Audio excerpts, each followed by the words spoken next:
Good morning friends. कैसे हैं आप लोग? तो आज जो हमने टॉपिक लिया है वो हमने सिमिलर ट्रायंगल का ही लिया है और हम लोग सिमिलर ट्रायंगल के पार्ट 6 पे पहुंच चुके हैं। और पार्ट 5 में हमने किसी भी राइट एंगल ट्रायंगल पे वर्टेक्स पे खींचे हुए परपेंडिकुलर के बाद जो हमें ट्रायंगल मिलता है वो तीनों ट्रायंगल हमारे आपस में सिमिलर होते हैं, ये हमने पढ़ा था। मतलब A B C is similar to A D B and B D C. ये चीज़ हम पीछे पढ़ते हुए आ रहे हैं। और मैं आपको अगर याद दिलाऊं तो हमने इस वाले पे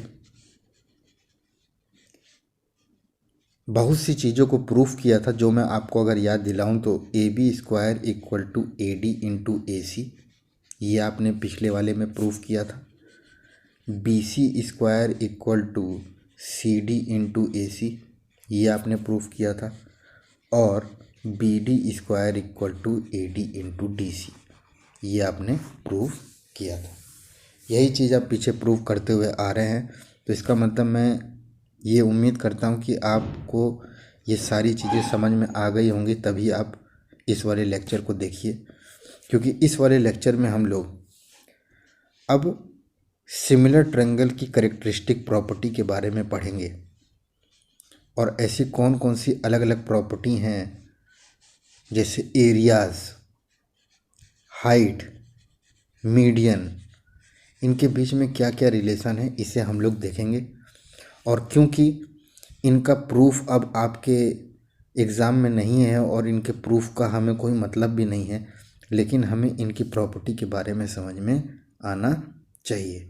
ठीक है, तो उसके ऊपर चलने से पहले मैं आपसे एक क्वेश्चन पूछ लेना चाहता हूं। अगर आप ये क्वेश्चन कर लेते हैं तभी आप आगे की तरफ बढ़िएगा, नहीं तो आप पीछे वाले लेक्चर को ही देखिए जब तक वो आपको ना समझ में आ जाए। A N D B M और सी, ठीक है। इसमें आपको D M perpendicular to B C दे रखा है और D N perpendicular to A N दे रखा है, ठीक है। और ये ट्रायंगल ए बी सी आपका एक राइट एंगल ट्रायंगल है, ठीक। कोई दिक्कत? आपको प्रूफ करना है D N square equal to D M into A N. अपना कलम उठा लीजिए और इस क्वेश्चन को पहले सॉल्व करके देखिए क्या ये क्वेश्चन आपसे हो रहा है। अगर ये क्वेश्चन आपसे हो रहा है तभी आप आगे बढ़िए, नहीं तो रहने दीजिए। तो आप देख रहे हैं कि डी एम और डी एम हमारा ये रहा, डी एन हमारा ये रहा और ए एन हमारा ये रहा। तो मैं देख रहा हूँ कि डी एन और ए एन मेरे कौन से ट्रायंगल में है।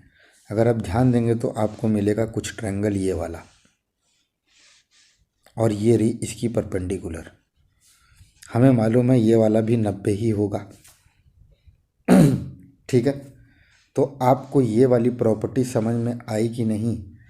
मैं अगर बोलूं कि ये मेरा परपेंडिकुलर है तो D N square equal to A N into N B या A N into B N, ये होगा हमारा। मैं ट्रायंगल ये वाला निकाल के आपको दिखा रहा हूँ जिसमें मैंने आपको बोला कि हमें क्या मिला है, D N square equal to A N into B N. ये हमारा ट्रायंगल है जिसकी मैं बात कर रहा हूँ, ठीक है। और ये हमारा राइट एंगल ट्रायंगल में हाइपोटेन्यूस के ऊपर परपेंडिकुलर डाला गया है, तो हमने D N square equal to A N into B N निकाल लिया। अब हम देख रहे हैं कि एन डी लाइन मेरी बी एम के पैरेलल है और डी एम लाइन मेरी बी एन के पैरेलल है। इसका मतलब मेरे जो बी एन की लेंथ होगी वही मेरे डी एम की लेंथ होगी, क्योंकि बी एम एन डी मेरा एक पैरेललोग्राम बन जाएगा जिसके अंदर एन डी मेरी लाइन एम बी के पैरेलल है और बी एन लाइन मेरी डी एम के पैरेलल है। तो इसका मतलब मेरे डी एन स्क्वायर की वैल्यू कितनी हो गई, ए एन इंटू बी एन को मैं अब क्या लिख सकता हूँ, ए एन इंटू डी एन, और यही आपको प्रूफ करना था। दूसरा इसी क्वेश्चन में वो आपसे पूछ सकता था कि आपको अगर ये राइट एंगल ट्रायंगल दिया गया है कुछ इस तरीके से, और ये ए है, ये एन है, ये बी है, ये एम है, ये सी है और ये डी है, तो आपसे ये भी पूछ सकता था D M square equal to D N into C M. तो इसके लिए आप अगर ध्यान देंगे तो आपको कुछ ये वाला ट्रायंगल लेना होगा, ये राइट एंगल ट्रायंगल और ये, तो डी एम स्क्वायर की लेंथ कितनी होगी, B M into M C, लेकिन मेरे बी एम की लेंथ किसके बराबर है, डी एन के बराबर है। लोगों के अंदर ये क्वेश्चन आता है कि स्टेप वाइज हमें चीज़ें लिखनी है या स्टेप वाइज हमें आना चाहिए। मैं आपको ये कहता हूँ कि अगर आप किसी चीज़ को बहुत अच्छे से समझ लेते हैं तो आपको लिखने में दिक्कत नहीं होगी। लिखने में दिक्कत तभी होती है जब इंसान को वो चीज़ समझ में ना आई हो। ठीक है, आपको कुछ मैंने बहुत सी चीज़ें इस वाले प्रॉपर्टी के ऊपर बताई हैं। यही वाला चीज़ ऐसे करके भी पलट के आपको दे देगा, लेकिन आपको ये पता रहना चाहिए कि मेरे बी परपेंडिकुलर से हाइपोटेन्यूस के ऊपर परपेंडिकुलर गिरना चाहिए। ठीक है, तो चलिए हम लोग अब प्रॉपर्टी की तरफ बढ़ते हैं और देखते हैं कि कौन कौन सी प्रॉपर्टियां हैं या जो हमें समझ में आनी चाहिए। देखिए सबसे पहली चीज़ हमने देखा था कि ट्रायंगल ABC और ट्रायंगल DEF अगर हमारा सिमिलर है तो उनके साइड का रेशियो प्रोपोर्शनल होता है।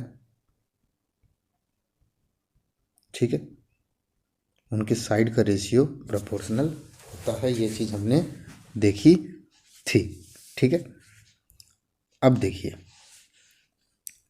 मैं जो आपको कहने जा रहा हूँ उसको बहुत लाइन को बहुत ध्यान से समझिएगा। अगर हमारे पास दो ट्रायंगल इक्वी एंगुलर हैं, इक्वी एंगुलर मतलब ए एंगल मेरा डी के बराबर है, पी एंगल मेरा ई के बराबर है और सी एंगल मेरा एफ के बराबर है।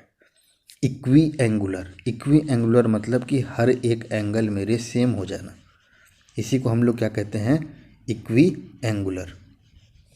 इक्वी एंगुलर मतलब सारे एंगल सेम हो जाना। तो इन्होंने बोला है कि उनकी जो करस्पॉन्डिंग साइड का जो रेशियो होता है वही उनके मीडियन का भी रेशियो होता है। तो इसका मतलब मैं ये कह सकता हूँ, ध्यान से समझिएगा, कि अगर मेरा ये ट्रायंगल ABC और DEF है और मेरी यहाँ से कोई लाइन यहाँ पे AM गई है और यहाँ पे DN गई है, तो मेरे AB अपॉन DE का रेशियो जो है वो मेरे AM अपॉन DN के भी बराबर होगा अगर मेरा ट्रायंगल ABC DEF के सिमिलर होगा। और यहाँ पे AM और DN मेरे क्या हैं, मीडियन। मीडियन क्या होते हैं, मीडियन वो लाइन होती है वर्टेक्स से जो हमारी बेस की लाइन को दो बराबर भागों में बांटे। कोई दिक्कत आपको यहाँ तक?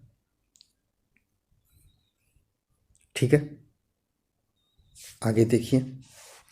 तो मैं ज़्यादा समय न लेते हुए आपको ये बता देता हूँ कि जो आपकी ये करस्पॉन्डिंग साइड का जो रेशियो है, जैसे हमने ABC को DEF के सिमिलर प्रूफ कर दिया है, तो हमारे AB अपॉन DE की वैल्यू BC अपॉन EF की वैल्यू और AC अपॉन DF की वैल्यू बराबर होगी।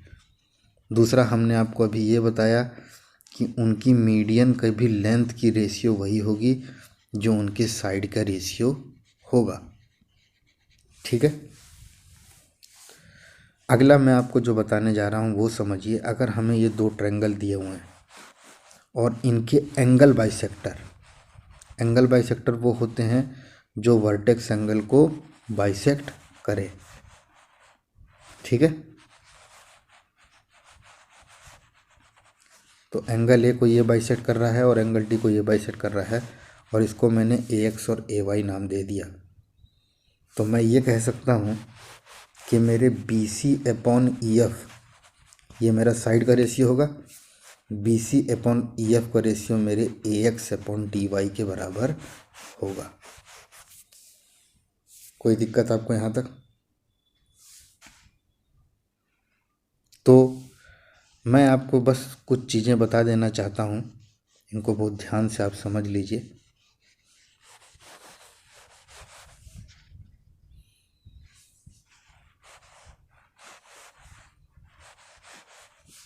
ठीक, ध्यान से देखिएगा। पहला वाला है मीडियन के लिए, दूसरा वाला है एंगल बाइसेक्टर के लिए, तीसरा वाला है आपका किसके लिए?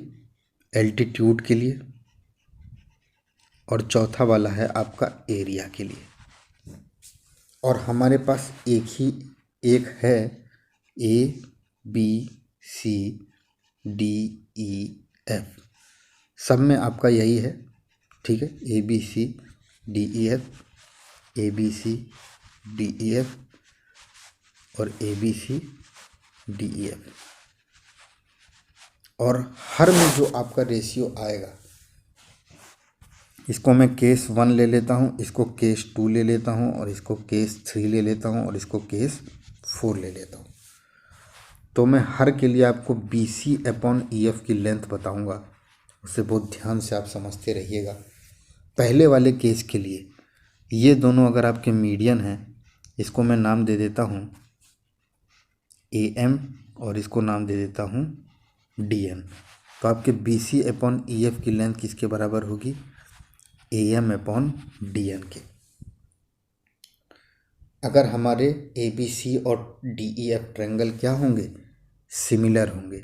जब हमारे ए बी सी और D E F angle similar होंगे तो उनकी करस्पॉन्डिंग साइड्स प्रोपोर्शनल होंगी। तो बी सी और ई एफ मेरी करस्पॉन्डिंग साइड है जो मेरी प्रोपोर्शनल में है, इनका मीडियन भी आपका प्रोपोर्शनल होगा A M upon D M. आगे देखिए, एंगल बाइसेक्टर, मान लीजिए ये ए एक्स है और ये ए वाई है। मीडियन के लिए दोनों नीचे वाली साइड बराबर भागों में, और बाइसेक्टर के लिए हमारे जो एंगल होते हैं वो बाइसेक्ट करते हैं। तो ये किसके बराबर हो गया? ए एक्स अपॉन डी वाई के बराबर। कोई दिक्कत? और चौथा केस है मेरा एल्टीट्यूड। एल्टीट्यूड क्या होते हैं? जो बेस पे परपेंडिकुलर गिरते हैं। मान लीजिए इनको मैं क्यू नाम दे देता हूँ और इसको मैं पी। तो ये किसके बराबर हो जाएगा? ए क्यू अपॉन डी पी। तो आपने ये देखा कि करस्पॉन्डिंग साइड का जो रेशियो होता है वही उनके मीडियन का रेशियो होगा, वही उनके एंगल बाइसेक्टर का रेशियो होगा, और वही उनके एल्टीट्यूड का रेशियो होगा। एल्टीट्यूड वो होता है जो वर्टेक्स से बेस पे परपेंडिकुलर गिरता है, एंगल बाइसेक्टर वो होता है जो वर्टेक्स वाले एंगल को बाइसेक्ट करता है, और मीडियन वो होता है जो वर्टेक्स से बेस पे गिरने वाली लाइन जो बेस को दो बराबर भागों में बांट दे। यहाँ तक आपको कोई दिक्कत? कोई दिक्कत नहीं। आइए अब एरिया पे, और एरिया को समझने की कोशिश करिए आप। मैंने ले लिया अपने पास दो ट्रायंगल, ये रहे, ध्यान से समझिएगा।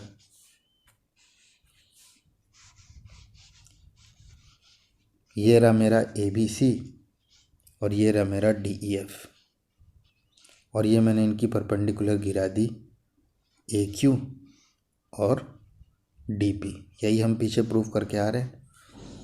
और मुझे दे रखा है कि ए बी सी और डी ई एफ ट्रायंगल मेरे सिमिलर हैं। अब देखिए आप, अगर मैं area of triangle A B C और area of triangle D A F के रेशियो की बात करूं कि इनका रेशियो क्या होगा, तो एरिया पहले वाले का क्या होगा? Half into B C into A Q, और दूसरे वाले का क्या होगा? Half into E F into D P. ठीक है, हाफ से half cancel, B C upon E F को मैंने वही रहने दिया, और मुझे मालूम है कि B C upon E F का रेशियो वही होगा जो उनके एल्टीट्यूड का रेशियो होगा। तो इसका मतलब इनके altitude A Q upon D P को मैं B C upon E F लिख सकता हूँ। यही मैंने पीछे पढ़ते हुए आया। तो इसका मतलब हमें ये पता चल गया कि किसी भी दो ट्रायंगल के अगर दो ट्रायंगल मेरे सिमिलर होंगे तो उनके साइड के रेशियो का स्क्वायर जो है वो एरिया के बराबर होता है। मैं बोल रहा हूँ ए बी सी और डी ई एफ अगर मेरे को सिमिलर दिए हुए हैं तो area of triangle A B C upon area of triangle D E F हमारा A B square upon D E square के भी बराबर हो सकता है, B C square upon E F square के भी बराबर हो सकता है और A C square upon D F square के भी बराबर हो सकता है। यही चीज़ हम पीछे पढ़ते हुए आ रहे हैं। और मैं अगर बोल दूं कि इनमें ये परपेंडिकुलर है ए क्यू और डी पी तो ये इनके बराबर भी हो सकता है A Q square upon D P square के। क्यों? क्योंकि हमारे जो साइड का रेशियो होता है वो हमारे एल्टीट्यूड के रेशियो के, मीडियन के रेशियो के और एंगल बाइसेक्टर के रेशियो के बराबर होता है। कोई दिक्कत आपको यहाँ तक किसी भी चीज़ में? तो आपको अगर कोई क्वेश्चन दे कि ये दो ट्रायंगल हैं आपके पास, ठीक है, और इनके एंगल बाइसेक्टर हैं ये, इनके एंगल बाइसेक्टर की लेंथ 5 है और 6 है, ठीक है, इनके एंगल बाइसेक्टर की लेंथ 5 और 6 है और ए बी सी ट्रायंगल आपको डी ई एफ के सिमिलर दिया हुआ है, ठीक है। अब वो आपसे पूछ रहा है कि area of triangle A B C अगर मुझे 36 दिया है, 36 नहीं सॉरी 125 दिया हुआ है तो area of triangle D E F मेरा क्या होगा? आपको ये क्वेश्चन दिया है तो हम क्वेश्चन को अगर बहुत ध्यान से देखें तो हमें ये पता चलेगा कि area of triangle A B C और area of triangle D E F मेरे सिमिलर हैं तो उनका जो रेशियो होता है वो उनके साइड के रेशियो के, मीडियन के रेशियो के, एंगल बाइसेक्टर के रेशियो के, सबके रेशियो के स्क्वायर के बराबर होता है। तो इसका मतलब मैं ये कह सकता हूँ कि अगर ये ए एक्स और डी वाई हैं तो ये A X square upon D Y square के बराबर होगा या फिर B C square upon E F square के बराबर होगा। तो हमें ये पता चल गया कि ए बी सी और डी ई एफ के जो एरिया है उनका रेशियो उनके एंगल बाइसेक्टर के रेशियो के बराबर होगा। ए एक्स की लेंथ मुझे 5 दी है तो इसका मतलब मेरी इसकी वैल्यू कितनी हो जाएगी? 25। 6 दी है तो इसकी वैल्यू कितनी हो जाएगी? 36, क्योंकि डी वाई स्क्वायर है। ए बी सी का एरिया कितना दे रखा है? 125।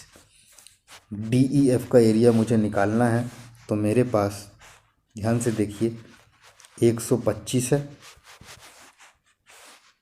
25 है और 36 है। मुझे मालूम है 25 1 जा 25, 25 5 जा 125।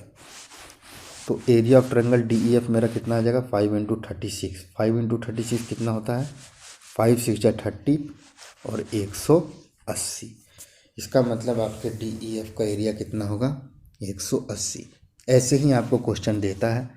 देखिए आपको क्वेश्चन ऐसे दे देगा वो, आपको एक ट्रायंगल ए बी सी दिया हुआ है और एक ट्रायंगल डी ई एफ दिया हुआ है, ठीक है, और आपको इनका एल्टीट्यूड दिया है एक का 10, एक का एल्टीट्यूड दिया है 10 और एक का एल्टीट्यूड आपको दिया ही नहीं है, ठीक है। और आपसे बोल रखा है area of triangle A B C upon area of triangle D E F की वैल्यू आपकी 20 है, या मैं ये बोल दूं 20/21 है। लो अगर area of A B C और area of triangle D E F का रेशियो 20/21 है तो आपको पता करनी है कि डी क्यू की लेंथ कितनी होगी। डी क्यू मेरा एल्टीट्यूड है जो मुझे यहाँ पे दिख रहा है। अब मुझे मालूम है कि जो एरिया का रेशियो होगा वो मेरे साइड के रेशियो के स्क्वायर के बराबर होगा या एल्टीट्यूड के रेशियो के स्क्वायर के बराबर होगा। तो इसका मतलब मेरा क्या हो जाएगा, 10 का स्क्वायर अपॉन x का स्क्वायर। कोई दिक्कत आपको यहाँ तक? इनका एरिया का रेशियो ये रहा, तो मैंने यहाँ पे 20/21 लिख दिया। और मुझे मालूम है हाइट, तो एरिया पूछ रहा है। अगर ए बी सी ट्रायंगल और डी ई एफ सिमिलर हैं तो उनके साइड का रेशियो उनके हाइट के रेशियो के बराबर होगा, लेकिन उनके एरिया का रेशियो उनके साइड के रेशियो के स्क्वायर के, मीडियन के रेशियो के स्क्वायर के, एंगल बाइसेक्टर के रेशियो के स्क्वायर के बराबर होगा। तो यहाँ पे इनका जो एल्टीट्यूड है इनके स्क्वायर के बराबर हो गया। अब यहाँ से मुझे बताने की ज़रूरत नहीं है, आप करेंगे 20 square x square equal to 10 × 10 × 21, 0 से 0 कैंसिल, 2 5 जा 10, आपको मिल गया 125 equal to x square. X square की वैल्यू 125 है तो एक्स की वैल्यू कितनी हो जाएगी, √125 निकाल दीजिए, आपको 5√5 आंसर मिल जाएगा। कोई दिक्कत आपको? तो ऐसे ही क्वेश्चन आपको हर एग्जाम में देखने को मिलेंगे जो आपने अच्छे से समझ लिए। ठीक है, अगर आपको ये ट्रायंगल ए बी सी और triangle D E F similar दिया हुआ है,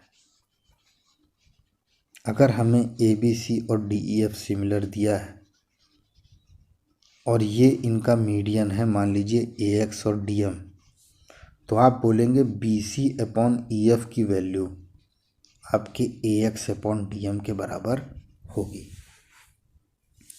अगर यही बाइसेक्टर दिया रहता तो भी आपके उनकी वैल्यू इसी के बराबर होती। अगर ये एल्टीट्यूड दिया रहता तो भी इनकी रेशियो इसके बराबर होती। लेकिन अगर मैं बोलूँ area of A B C upon area of D E F किसके बराबर होगा, तो इनकी वैल्यू अब B C square upon E F square के और A X square upon D M square के बराबर होगी। कोई दिक्कत? कोई दिक्कत नहीं तो आगे आइए। और अब आप क्वेश्चन देखिए, आपको क्वेश्चन से ही समझ में आएगा कि किस तरीके से ये चीज़ें हो रही हैं और आपको इनमें अब कोई दिक्कत नहीं होनी चाहिए। लीजिए, आपको मैं एक क्वेश्चन देता हूँ। आपको एक स्क्वायर दिया गया है, ध्यान से देखिएगा,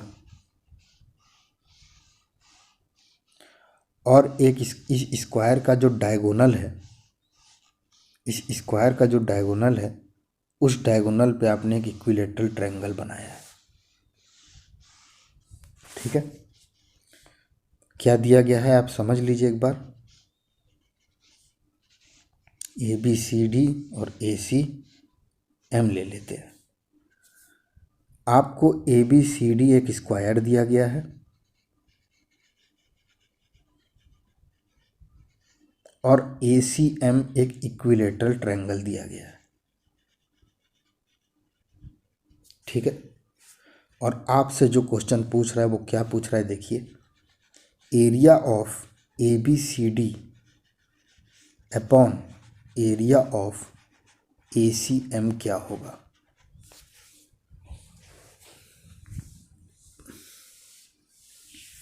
बताइए।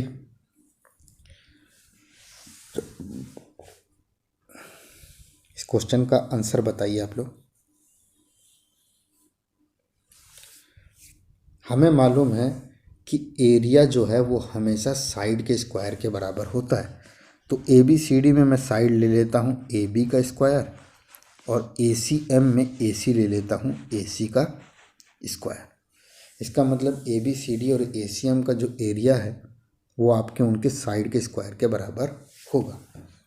अब मैं अपने मन से, मान लीजिए स्क्वायर ये है और स्क्वायर की मैं कोई भी मन से अपने लेंथ ले लेता हूँ। मान लीजिए मैंने ले ली आप बताइए क्या लेंगे, अपने मन से बताइए आप। अपनी सहूलियत के लिए हमेशा इंसान को एक लेना चाहिए, तो मैंने स्क्वायर में सबकी लेंथ एक ले ली। और हमें मालूम है कि स्क्वायर के सारे एंगल 90 डिग्री होते हैं, तो इसका मतलब ABC मेरा एक राइट एंगल ट्रायंगल है। अगर ABC मेरा राइट एंगल ट्रायंगल है तो मेरे AC स्क्वायर की वैल्यू किसके बराबर होगी? 1 स्क्वायर 1 हो गया और 1 + 1 2, तो इसका मतलब AC की वैल्यू कितनी हो गई? √2। कोई दिक्कत? AC की वैल्यू कितनी आ गई? √2। अब देखिए AB का स्क्वायर करना है तो AB की वैल्यू 1 है, 1 का स्क्वायर कितना हो गया? 1। AC की वैल्यू √2 है, √2 का स्क्वायर कितना हो गया? 2। तो देखिए आपका आंसर आ गया। इसका मतलब इसका आंसर कितना है? 1/2। कोई दिक्कत आपको यहाँ तक?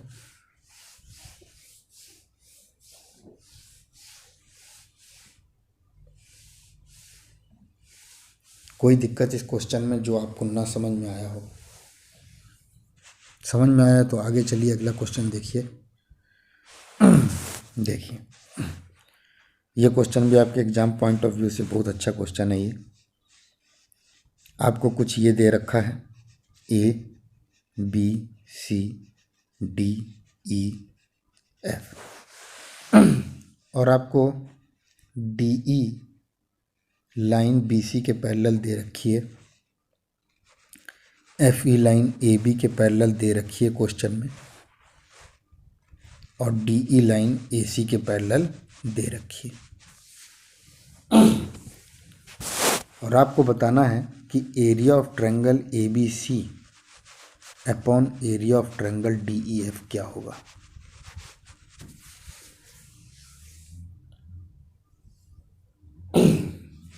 बताइए। मुझे मालूम है एरिया निकालना है, तो जाहिर सी बात है मुझे निकालना क्या है? AB square upon DE square. ठीक है, AB square upon DE square. कोई दिक्कत? कोई दिक्कत नहीं। क्वेश्चन थोड़ा सा मैंने गलत लिख दिया है, आपको DB के बराबर होना चाहिए, तो यहाँ पे आपको B करना होगा। रुकिए, सॉरी, B और FEC के बराबर होना चाहिए। ये रहा, ये है आपका क्वेश्चन। क्योंकि हमें पता भी तो होना चाहिए कि हमारा BCA और DEF हमारा सिमिलर है। क्वेश्चन हमेशा देखिएगा कि आपका कौन सा एंगल सिमिलर है, तो आपको यहाँ पे BC स्क्वायर लेना होगा, क्योंकि यहाँ से BC लेंगे तभी तो यहाँ से DE लेंगे। तो BC square upon DE square आपको बताना है। तो क्वेश्चन क्या है एक बार फिर से समझ लीजिए। क्वेश्चन आपके सामने कुछ ये था, आपको एक राइट एंगल ट्रायंगल दिया है, यह एक ट्रायंगल दिया है और ट्रायंगल में आपको 3 लाइन एक दूसरे के पैरेलल खींची हुई दे रखी हैं। कुछ यही आपको दे रखा है FED। ठीक है, और आपसे पूछ रहा है area of triangle DEF upon area of triangle ABC।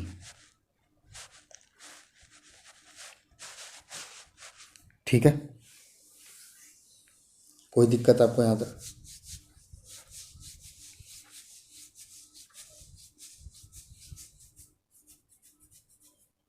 यहाँ तक कोई दिक्कत? आपको ये चीज़ें पूछी जा रही हैं और ये क्वेश्चन आपका ABC है। सॉरी, मैंने थोड़ा गलत लिख दिया, ये ABC है।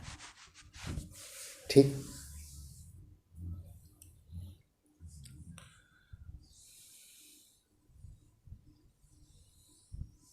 अब देखिए आप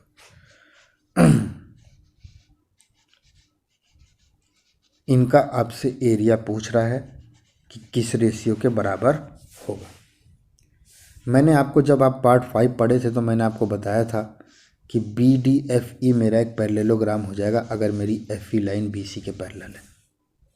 डी ई लाइन अगर इसके पैरेलल है तो मेरा ये भी एक पैरेललोग्राम हो जाएगा और ये भी एक पैरेललोग्राम हो जाएगा। अगर इतनी चीज़ें आपको ध्यान है तो आप बड़े ध्यान से समझिए जो मैं आपको कहने जा रहा हूँ। आपको अगर ये राइट एंगल ट्रायंगल दिया है और इस राइट एंगल ट्रायंगल में आपको कुछ इस तरीके से चीज़ दी गई है और आपको यहाँ पे डी ई एफ करके दिया हुआ है, तो आपको सबसे पहले ये पता होना चाहिए कि अगर मेरी D E line B C के पैरेलल है तो मेरी D E line B F के भी पैरेलल होगी, और मेरी एफ ई लाइन अगर ए डी के पैरेलल है तो बी डी के भी पैरेलल होगी। इसका मतलब बी एफ डी ई मेरा एक पैरेललोग्राम हो गया, और इसका मतलब अगर इसकी लेंथ 1 है तो इसकी भी लेंथ 1 होगी। एक मैं अपने मन से लेता हूँ ताकि मुझे पता चल जाए, नहीं तो मैं ये भी बोल सकता हूँ कि B F line D E के बराबर होगी। और मैं ये भी बोल सकता हूँ कि मेरा एंगल बी जो है वो इस वाले एंगल के बराबर है, ई के बराबर है। तो इसका मतलब मेरा बी एंगल किसके बराबर है? ई के बराबर है। आगे देखिए आप, कुछ इसी तरीके से मेरी अगर डी एफ लाइन को मैं बात करूं तो मेरी डी एफ लाइन अगर ए सी के पैरेलल है तो इसका मतलब ई सी के भी पैरेलल होगी, और डी ई लाइन अगर बी सी के पैरेलल है तो एफ सी के भी पैरेलल होगी। तो अब मेरा डी ई एफ सी भी एक पैरेललोग्राम हो गया।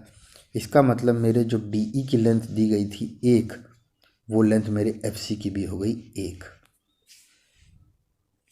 और मेरा एंगल डी किसके बराबर हो गया? एंगल सी के। दो एंगल आपके ट्रायंगल ए बी सी के बराबर हो गए। तो इसका मतलब अगर मुझसे कोई पूछेगा तो area of triangle A B C upon area of triangle F E D पूछेगा। आई बात मेरी समझ में आपको? क्योंकि मेरा बी एंगल ई के बराबर है, सी एंगल मेरा डी के बराबर है, और एफ एंगल मेरा ए के बराबर है। क्यों? क्योंकि मेरा ये भी एक पैरेललोग्राम है, और पैरेललोग्राम में हमेशा अपोजिट साइड बराबर होती है, और अपोजिट साइड इसमें क्या है? Angle A equal to angle F. तो आपको अब मैं अगर यहाँ से डी ई की लेंथ लूँ तो यहाँ पे मुझे एरिया निकालने के लिए डी ई स्क्वायर करना होगा, और अगर मैं ई डी ले रहा हूँ तो यहाँ से बी सी स्क्वायर करना होगा। अब आप बताइए बी सी की लेंथ कितनी है? 1 + 1 2, 2 का स्क्वायर कितना हो गया? 4, अपॉन डी ई की लेंथ कितनी है? 1, 1 का स्क्वायर कितना हो गया? 1। तो आपके इसका रेशियो कितना आ गया? 4:1। रेशियो मतलब डिवाइड। कोई दिक्कत आपको इस क्वेश्चन में?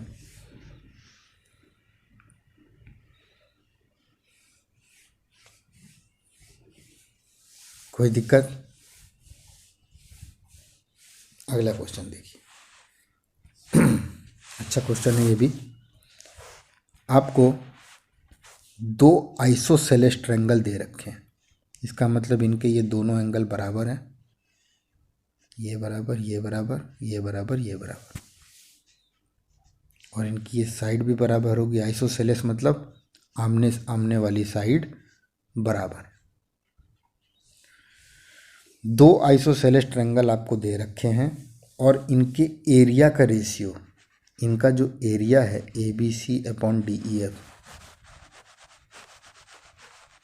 उसका रेशियो आपको 16/25 दे रखा है।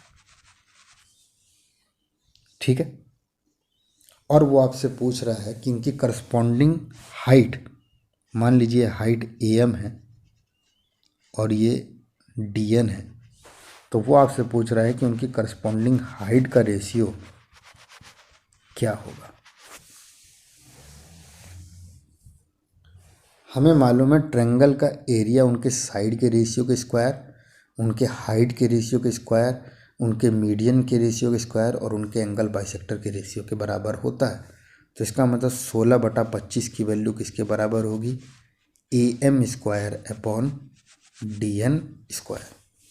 अब मुझे A M upon D N अगर निकालना है तो मैं क्या करूँगा? दोनों तरफ अंडर रूट लगा दूंगा। ए एम स्क्वायर का अंडर रूट क्या हो गया? A M. A N D N square का अंडर रूट क्या हो गया? dn, 16 का अंडर रूट क्या हो गया 4 और 25 का अंडर रूट क्या हो गया 5। इसका मतलब आपका आंसर आ गया 4:5। कोई दिक्कत आपको इस क्वेश्चन में? हम देख रहे हैं चीज़ें वैसे ही हैं। यहाँ पे जो चीज़ें आपको कराई जा रही हैं इनको अगर आप समझ लेते हैं तो इस तरीके से आपको एक डीप नॉलेज हुई। लेकिन एग्ज़ाम में लिखते वक्त आपको नंबर जैसा दिया गया है उस हिसाब से लिखना है। और हर कारण को कोई भी चीज़ अगर आप बताते हैं, जैसे मैं ABC को आप DEF के सिमिलर बता रहे हैं और इसमें आपने बोला कि एंगल A एंगल D के बराबर है, तो इतना लिख के अगर आप उसे देंगे तो वो आपको नंबर नहीं देगा। आपको उसे बताना है कि एंगल A अगर एंगल D के बराबर है तो उसका कारण क्या है। क्या वो वर्टिकली अपोजिट एंगल्स हैं, क्या वो पैरेलल लाइंस हैं, क्या वो करस्पॉन्डिंग एंगल्स हैं, क्या वो कॉमन एंगल्स हैं। ये सारी चीज़ें आपको बतानी रहती हैं। या मैं ये कहूँ कि आप किसी एक नन्हे बालक के सामने कोई पुस्तक रख रहे हैं और कोई अगर आपका आंसर पढ़े तो उसे समझ में आ जाए कि हाँ ये आंसर इस तरीके से निकला है। अगर आप ही को नहीं समझ में आ रहा है कि आप आंसर क्या लिख रहे हैं तो टीचर को कहाँ से समझ में आएगा। इसीलिए आपको बहुत ज़रूरी है कि कोई भी चीज़ अगर लिखी जाती है तो उसके अंदर मेन फंक्शन या मेन वर्ड क्या है। अब सिमिलर ट्रायंगल में मेन वर्ड आपको इक्वी एंगुलर पता चला, प्रोपोर्शनल पता चला, एरियाज़ का एल्टीट्यूड क्या है, मीडियन क्या है, बाइसेक्टर क्या है, ये सारी चीज़ें आपको पता चली। अगर आपको इतनी चीज़ें पता चल गई तो आज का लेक्चर समेटने से पहले आपके सामने एक क्वेश्चन रखा जा रहा है और आप इसे सॉल्व करिए।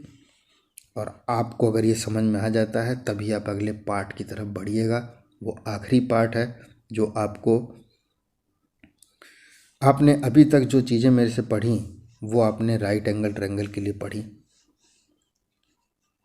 और हमने इसमें AC² equal to AB² plus BC² पढ़ा। अब मैं कुछ आपको इस तरीके से दे दूंगा, ठीक है। तो यहाँ पे B आपका क्या हो गया, ऑब्ट्यूज एंगल हो गया 90 से ज़्यादा। तो उसके लिए हमारा क्या रेशियो होता है,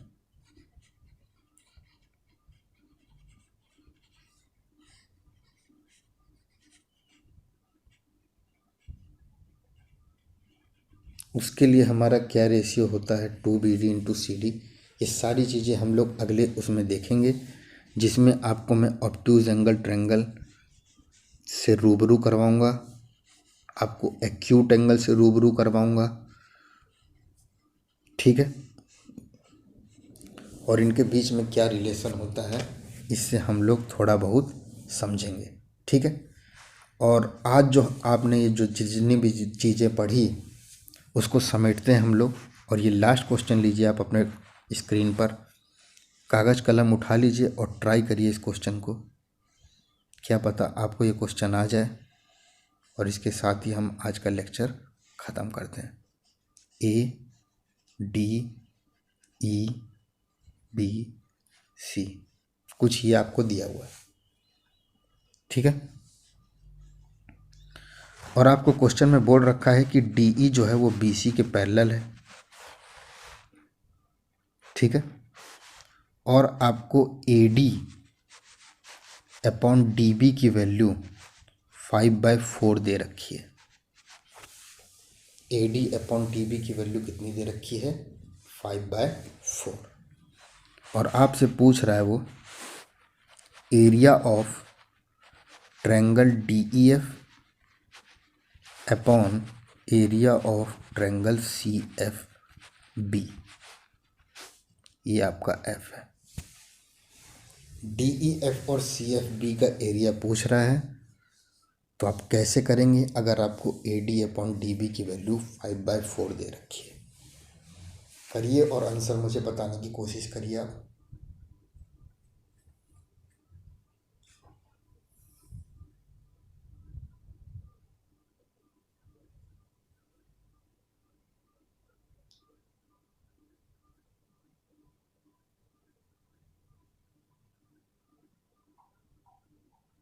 आ रहा है आपको? देखिए, AD मेरा ये रहा और DB मेरा ये रहा, ठीक है। अगर मैं ध्यान से बात करूं कि अगर मेरी DE लाइन BC के पैरेलल है, अगर मेरी DE लाइन BC के पैरेलल है तो मेरा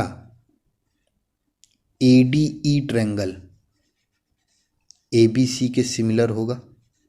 ये हम पीछे कई बार पढ़ते हुए आ रहे हैं, बार बार अब मुझे बताने की ज़रूरत नहीं है कि अगर DE लाइन BC के पैरेलल है तो आपका DE जो है वो ABC के सिमिलर होगा। दूसरी चीज़ हम ये भी पढ़ते हुए आ रहे हैं कि अगर DE लाइन मेरी BC के पैरेलल है तो इसका मतलब मेरे DE की वैल्यू कितनी होगी? हाफ ऑफ BC, ठीक है। कोई दिक्कत आपको यहाँ तक? कोई दिक्कत आपको?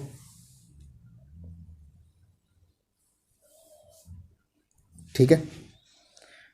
आपको बोला जाता था कि अगर हम कोई DE लाइन या कोई लाइन दूसरी साइड से दूसरी साइड पे पैरेलल खींचें और ये एक को दूसरे के मिड पॉइंट पे काट रही है तो इसका मतलब मेरी ये जो DE लाइन है इनका रेशियो, मतलब AD अपॉन DB का रेशियो वही होगा जो मेरे AE अपॉन EC का होगा।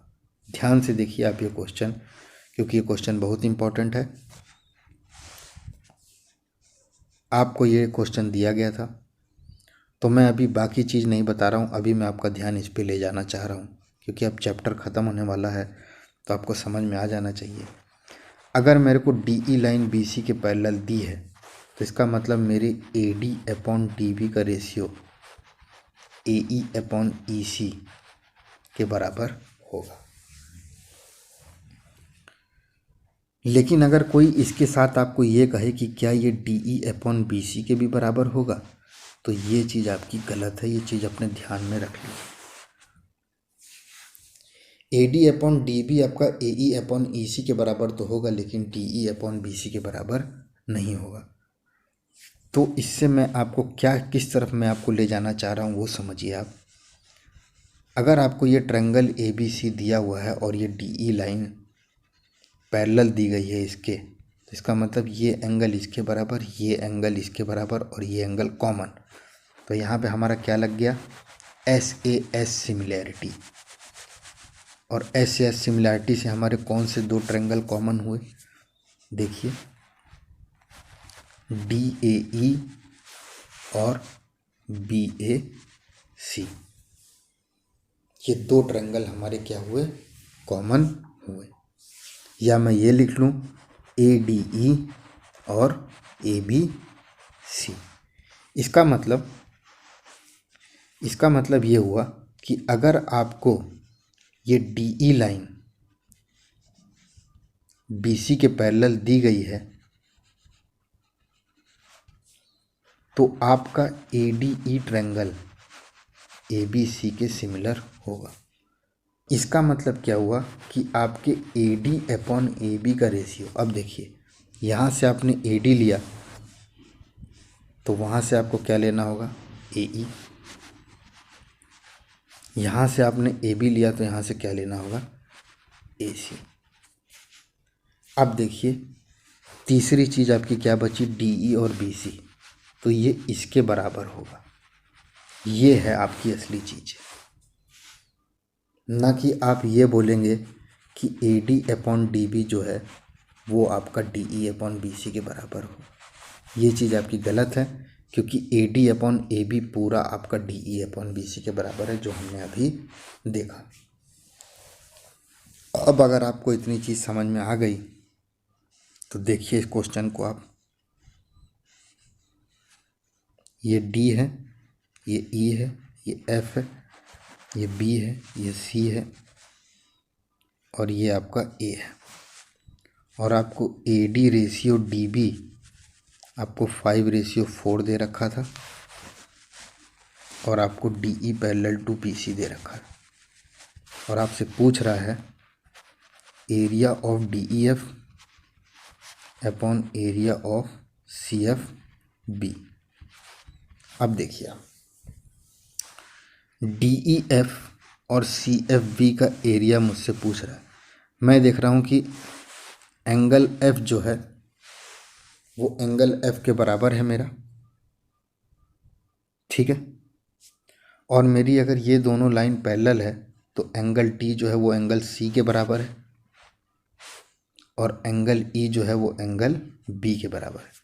तो इसका मतलब मेरे अगर DEF की बात करूँ तो D मेरा C के बराबर, E मेरा B के बराबर और F मेरा F के बराबर। तो आपको DEF और CBF निकालना है, ठीक है।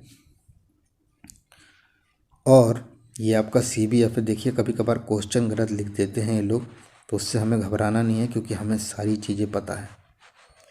तो आपको अगर DEF और CBF का एरिया निकालना है तो आपको DE square upon BC square निकालना होगा, क्योंकि एरिया वही होता है जो उनकी साइड का रेशियो हो। तो अगर मैं F के सामने वाला एंगल F और F मेरा बराबर है तो F के सामने वाली साइड क्या है D, तो F के सामने वाली साइड मैंने DE ले ली और इसमें F के सामने वाली साइड क्या है BC, तो उनके स्क्वायर के बराबर होगा। यहाँ तक आपको समझ में आया? अगर यहाँ तक आपको समझ में आया तो देखिए ये आपको एक ट्रायंगल दिया है और इसके अंदर कुछ ये करके दिया हुआ था DEF BCA। आपको AD अपॉन DB की वैल्यू पता है 5/4, ठीक है। और हमने क्या निकाला DEF upon CBF equal to DE square upon BC square. कोई दिक्कत? हम अभी पीछे पढ़ते हुए आए, क्या पढ़ते हुए आए कि अगर मेरी DE लाइन, ध्यान से समझिएगा जो मैं कह रहा हूँ, अगर मेरी DE लाइन BC के पैरेलल है तो मेरा ADE ट्रायंगल ABC के सिमिलर होगा। इसका मतलब ADE और ABC सिमिलर है। तो इसका मतलब आपके DE अपॉन BC का रेशियो किसके बराबर होगा? AD अपॉन AB के बराबर। मेरी बात समझ में आ रही है? तो DE अपॉन BC स्क्वायर का रेशियो किसके बराबर हो जाएगा? AD square upon AB square के बराबर। कोई दिक्कत? तो आपका क्वेश्चन देखिए कहाँ तक पहुँच गया, ध्यान से समझिएगा।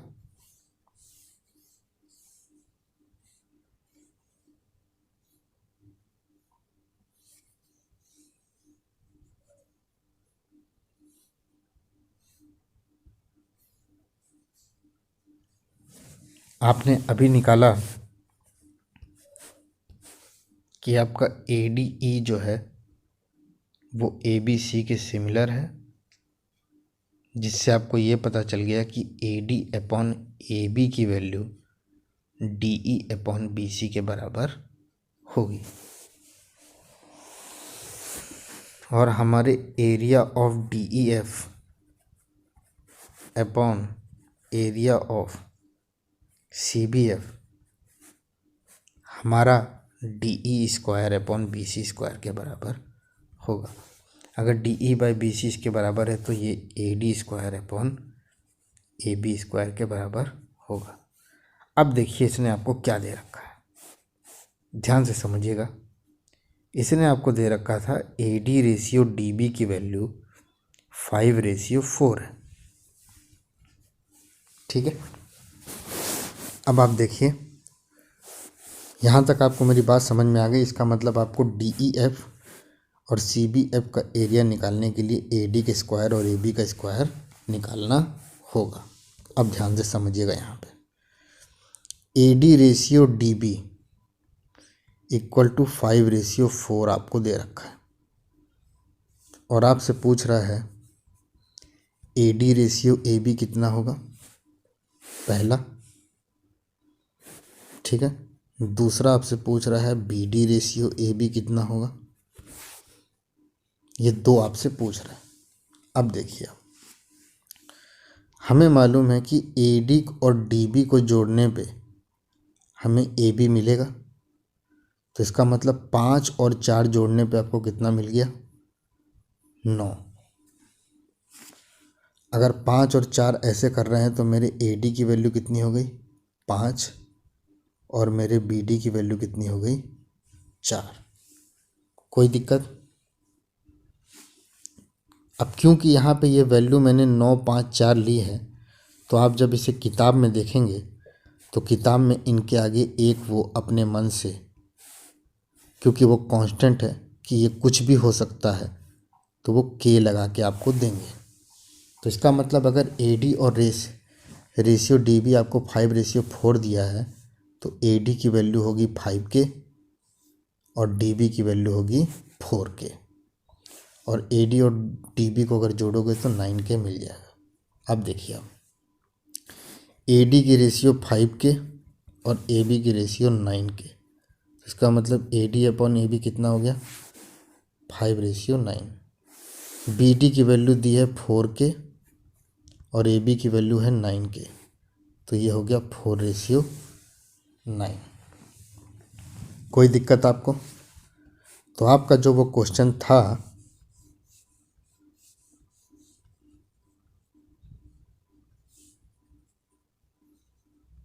इसमें आपसे अगर area of D E F upon area of C B F पूछता हो, तो आपने क्या निकाला?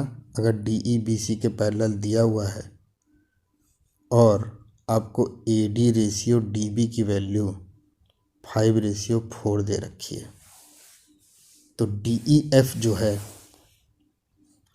उसमें डी ई का स्क्वायर अपॉन बी सी के स्क्वायर के बराबर होगा ये।